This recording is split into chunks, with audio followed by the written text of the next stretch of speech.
Good afternoon, our esteemed Roundtable viewers, and welcome to this week's episode of the Roundtable Talk.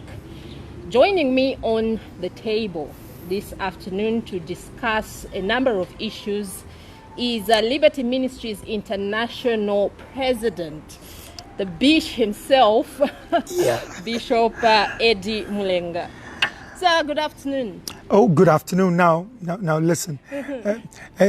When you say bishop, I feel like getting holy water sprinkle on you, but so just call me Bish, as everybody calls me. Just as everyone calls you.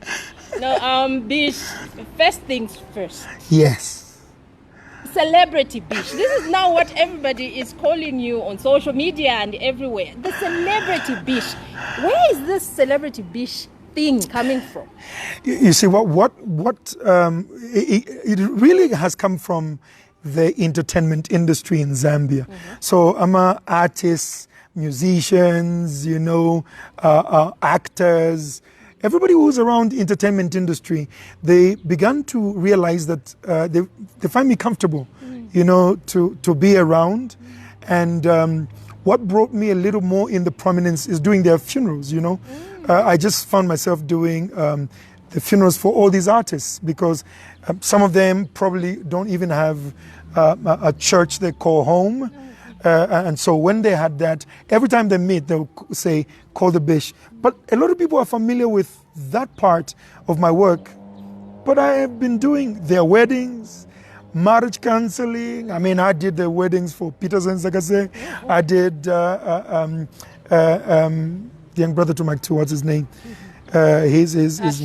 Chef 187. Yeah, I did his wedding and a number of them. So I've become a pastor to the unpastored. I've become a pastor and friend to these people who the world thinks. I love that. I love it when you say the unpastored, because the entertainment industry obviously is viewed as maybe not the so holy industry. Right. So maybe people would like, so they don't want to associate themselves. Yeah. Where does this come from, though? Nobody has asked me that deep question. I want to know. I've been dying. I have always been a lover of that particular industry. And by the way, the origin of this was the young girl Lily T. Lily T had been at a particular church. She was in the choir. When she did her secular album, they threw her out of the choir.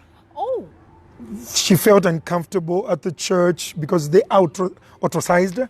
And so she became my daughter, in that she's the first one of all of them.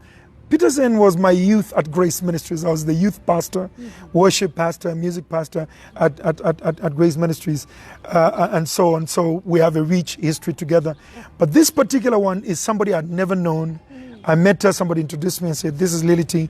And from that time, she was faithful at asking for prayer. I know for some people it feels a little awkward, but she would be about to go on stage in Livingstone or in England. She'll say, hey Bish, please pray for me before I perform. Pray for me. Even when she was unwell, pray for me. I don't feel too strong, but I got to perform and things like that. So that, by the time she passed and they called on me to do that, I think one of the things that happens is that these musicians have a point where they need to commemorate the artists. So they used to take them to the theater place. But pastors will not go there.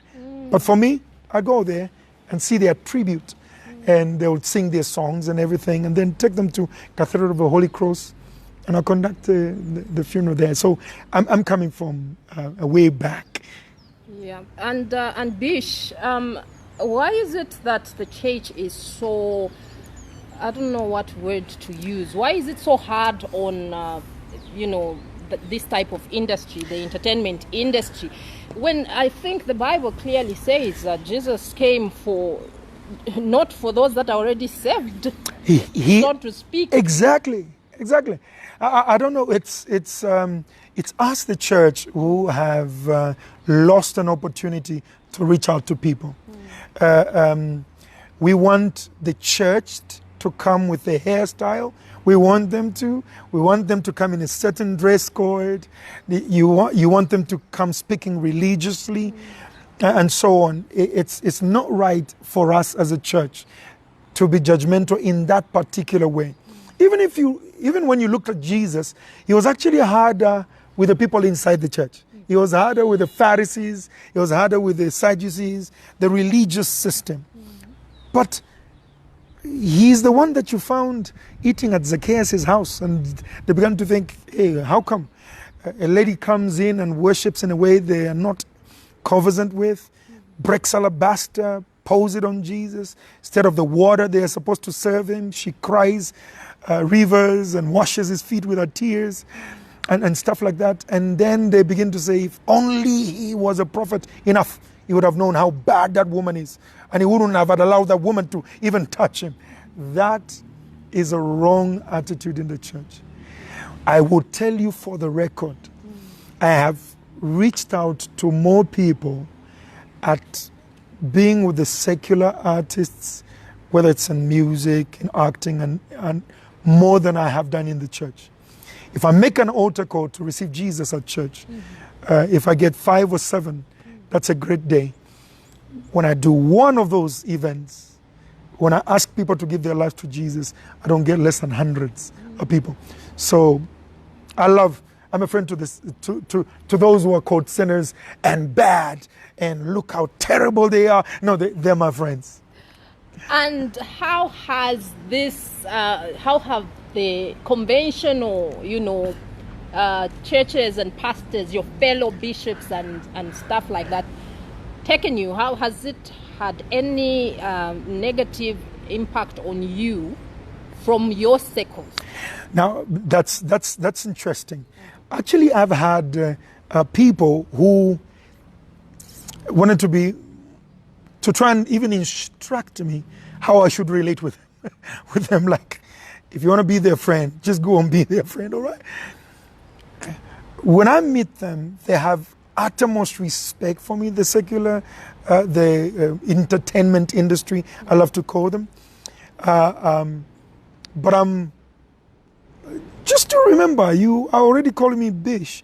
So I train people to say, when you meet me, say, what's up, Bish? That was what caught my eye about you. I was like, wait a minute. The right way of addressing the bishop is, my Lord Bishop, Your Grace, His Grace the Bishop. So, but when I go to universities, colleges, and I just tell them, say, what's up, Bish? And I say, what's up, Ning? What's good? So that's it. You speak their language. By the time you open the Bible to speak heavenly language, their hearts are already open. You can't meet somebody and say, look how terrible your colored hair is. Look how bad you're dressed. Look how terrible your language is. No, what you need is give them Jesus, and when their hearts are changed, they have strength to transform. I love that, Bish. I absolutely love that, and I hope that other bishops can also be a little bit less hard on. Trust me. Yeah, trust me. They would maybe win more souls. Well, exactly the point. You see, when the church grows over the years, they have a way of embracing traditions. When I was growing up, I was raised in the United Church of Zambia, so we were referred to as traditional churches. When I go to England and I go into the Methodist churches, I speak in a lot of Church of England churches, which is Anglican Church, I realize that, the youngest will be me, the speaker, in the church. I have spoken in a church where the youngest was about 56 years old. Everybody else is 80-something and 90 years. And I'm thinking, where are all the young people?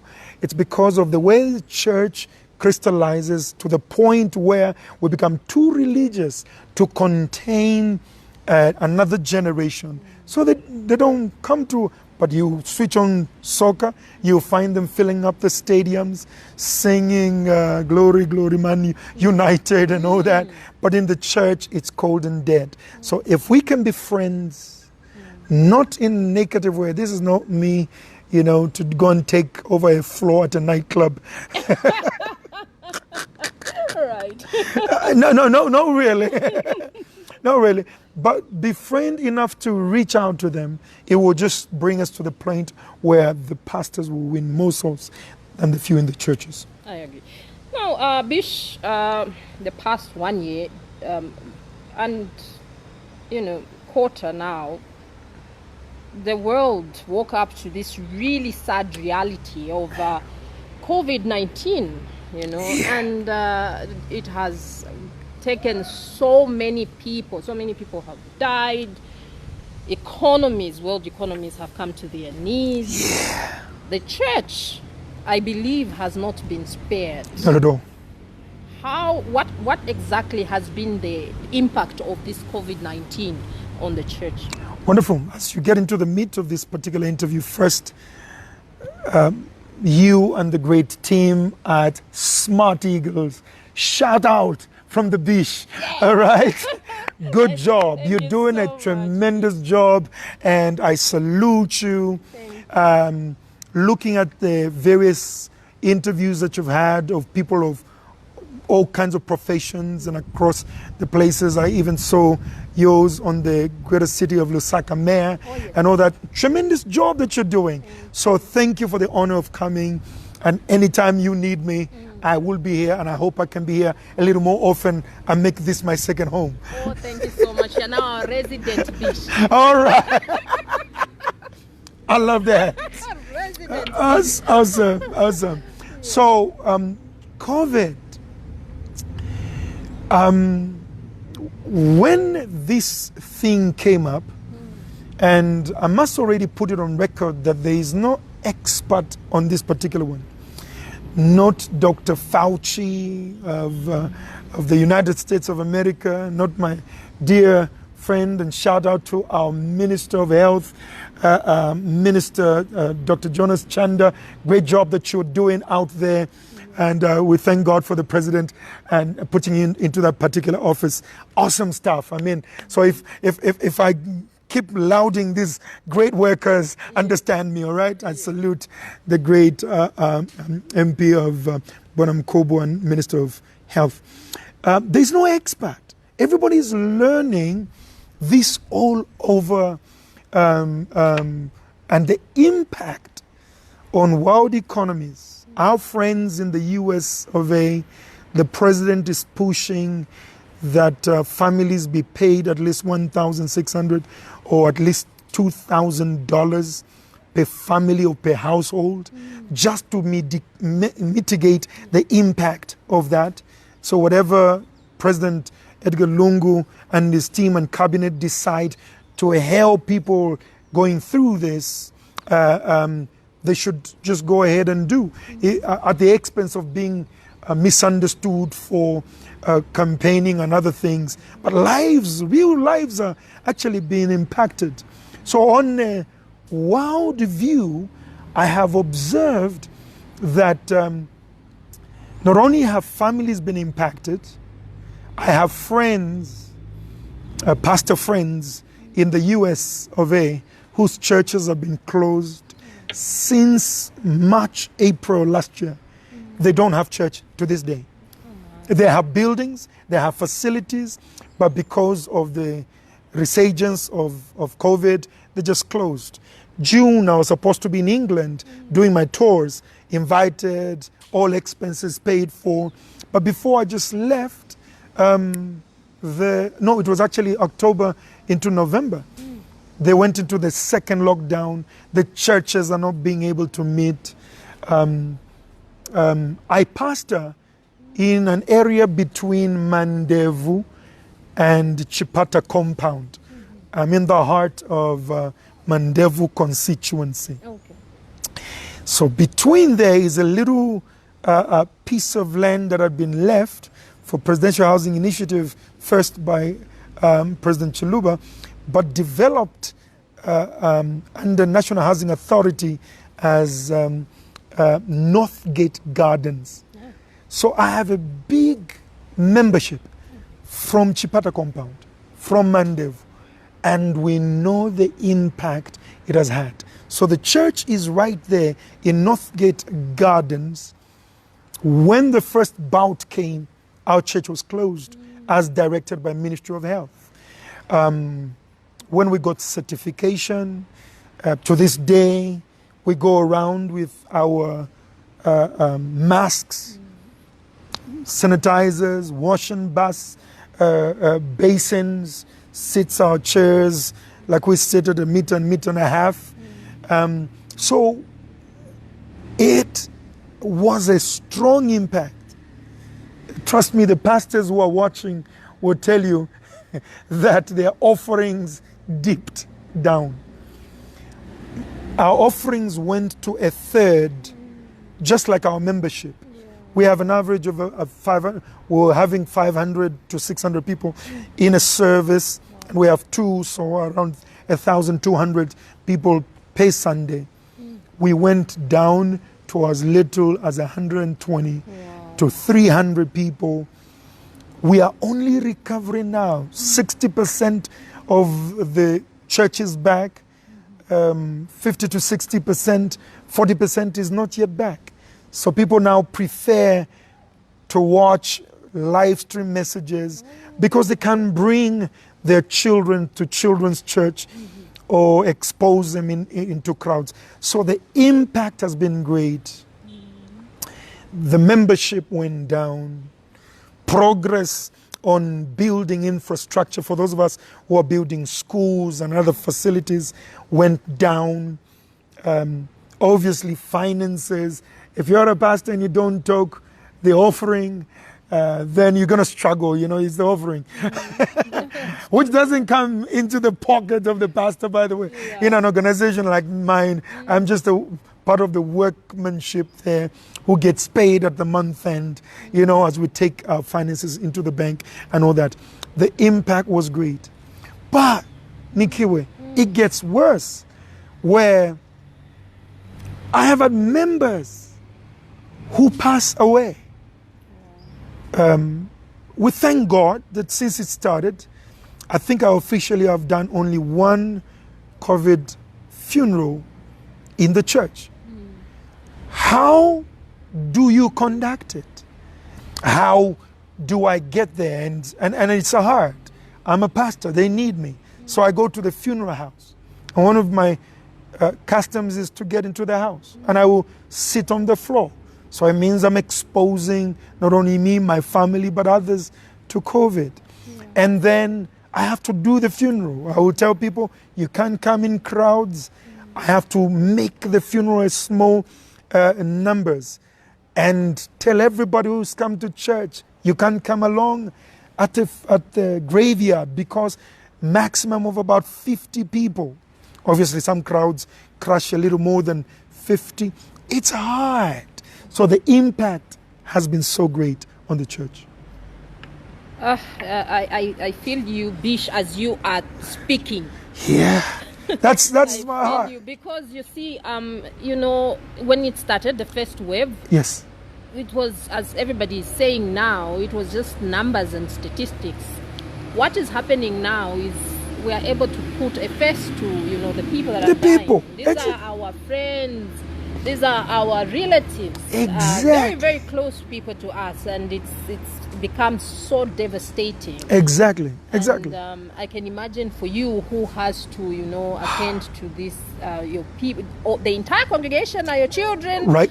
They are your people, so to see people die. And there's a lot of pastors that have actually died. A lot of pastors. I think I've attended to funerals of senior pastors who actually passed away. And lately, one of my senior ministers in the city actually passed on. And to see that here is somebody who has made an impact on many lives, who has raised other young ministers, and they just pass on. So I tell people, like just be sensible, all right? If you're of a certain age, elderly, keep our elderly safer. If you have underlying issues, we're talking some asthma in there, diabetes, or you have high blood pressure, be a little bit more careful. Oh, by the way, I myself had it, I think in June of last year. It hit me. Somehow my family didn't have it. I got them to come and swab my whole family. Not my wife, not my children ever had it. So it's an ugly thing to ever experience. And just from what you've said, you had it, but the family didn't have it. It's so strange because one person in the family can have it. Right. But the rest of the family doesn't get to have it. So it's a bit confusing on how you really get this thing. Exactly. It's a mystery for me. How do you get it? Yes. How's my wife share a bed but they and she don't didn't get it? My children don't get it. Before I knew it, we're sitting in the same lounge, watching TV and all that and interacting, and then they don't get it. So it's a mystery. That's the word. By the time we fully understand this, I don't know, but every virus that came, human beings have beat it and went on. So let's not fight in fear, fight in faith. Absolutely. But I'd also like to find out how is government responding to the challenge of COVID-19 as regards the church. I think I remember I actually interviewed the Minister of Religious Affairs on this very platform. All right. And asked her how their government is helping the church to cope in a time such as this. And of course, she told us what is being put in place. But can you confirm that government is? Yes, I'd like to be able to say government is reaching out and helping through its structures. Some of it is, I do know that some of particularly my members who are on the list of some subsistence that government is giving. I don't know if it's about 800, some elderly people in our church are actually benefiting from that. And so if they're in the community, they will do that. I just want to appeal, obviously, to Honorable Godfrey Sumaili and the team to be a little more louder about what is happening. You see, it's always hard to bring help, especially in times when there's an election, for fear of being misunderstood. True. But I would still say, listen, when you're helping, don't care about what somebody will be able to say about it. Just go ahead and give the help. But because I'm seated here, I could also say pastors are still needing a lot of help. Okay. A person like me is probably highly privileged in that we have infrastructure we are still building, which we moved into, still under construction, but safe enough for use. And it's big enough for us to social distance. But since they closed those churches and schools, a lot of people are not in church. They're not churched. So I don't know how Ministry of Education is going to work together, with the pastors to be able to have their churches get there. I don't know. It's got to be brainstormed so that you help this. We ourselves had another structure we built in Chipata Overspill, which we're renting over to another church. So another church, we are landlords of another church. Oh, okay, excellent. I remember seeing something about the Ministries of Religious Affairs and the Ministry of Land coming together, to give land. I think that should be in the way. That's in the pipeline and being worked together with the mother bodies, the CCZ, the EFZ, and ICOs and all these mother bodies. I just pray that this, many times good meaning government would send out help, but it doesn't reach to the grassroots. So it will be very important to work with people who are on the ground so that the help reaches the ground, because they're the ones that need the help more. But I can confirm that those helps, whether it's in the subsistence, mitigating, COVID funds should be there. It's not just a Zambian thing.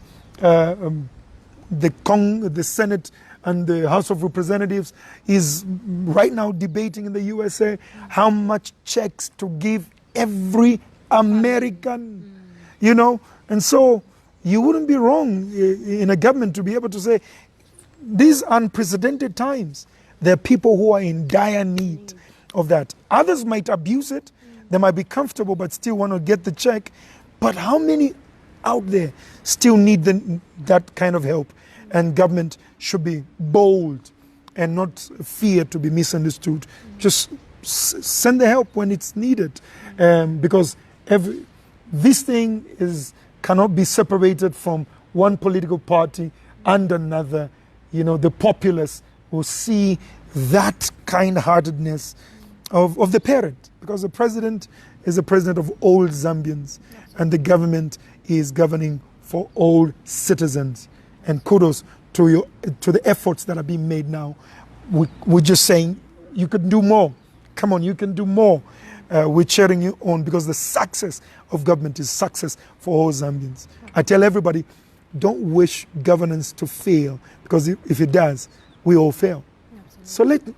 So let them succeed. Excellent. Now, Bish, adherence levels in the church. I want to talk about that. Yes. Is the church adhering? Because it's, the crowds, church.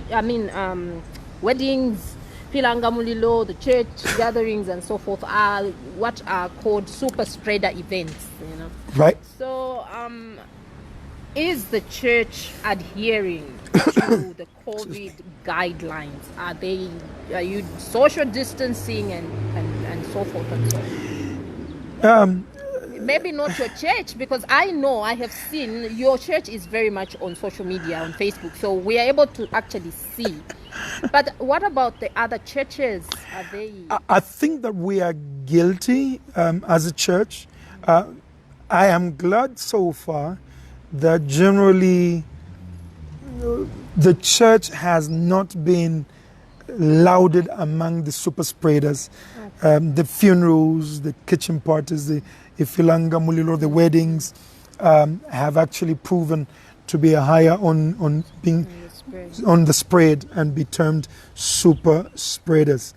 I think that over the time, the church has learned that it's not enough to bind the devil. Shandai, bind, fire. No, you can actually say fire and die of COVID. You can't be too super spiritual about this. We deal with it realistic. So we pray, yes.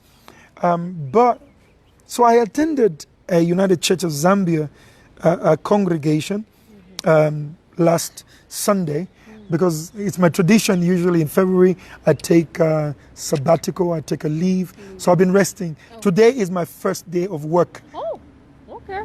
Great. Look at where, and look where I am right here. Just when I came back in the office. I have seen actually, Bish, the goodness with you is we are able to track your activities on social media. I saw you going from church to church. Yes. Saying, this is my annual leave, so yes. I am now going from church to church. So yes. What's the idea behind that? Are you trying to steal ways of preaching from Yes. No. Well, I tried to stay away from my local church, because even if I'm on leave, they'll come and say, oh, I just wanted to greet you, I just wanted to introduce you. He's not feeling well, and all of a sudden I'm doing the work. Yeah. So what I do is visit other churches for two reasons. Number one, just to go away from church. Number two, to go and learn how others do the worship.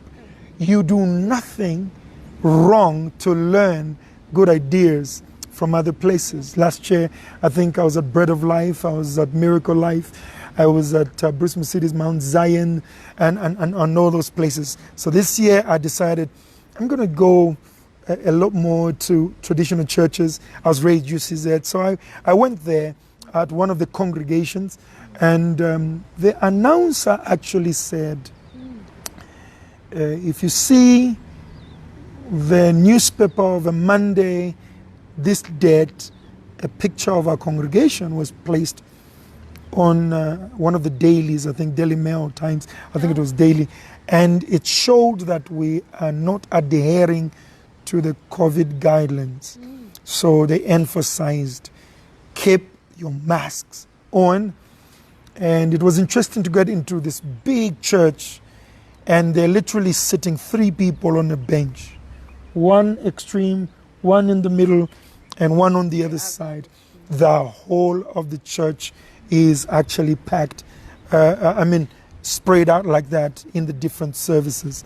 So the church is learning, but we can be able to say we are not excellent and doing too well at moment. Most of the churches know we're not doing too well. And the round table talk is, a garden setup, and it keeps showering today. Because the man of God is on this set. He's on the table.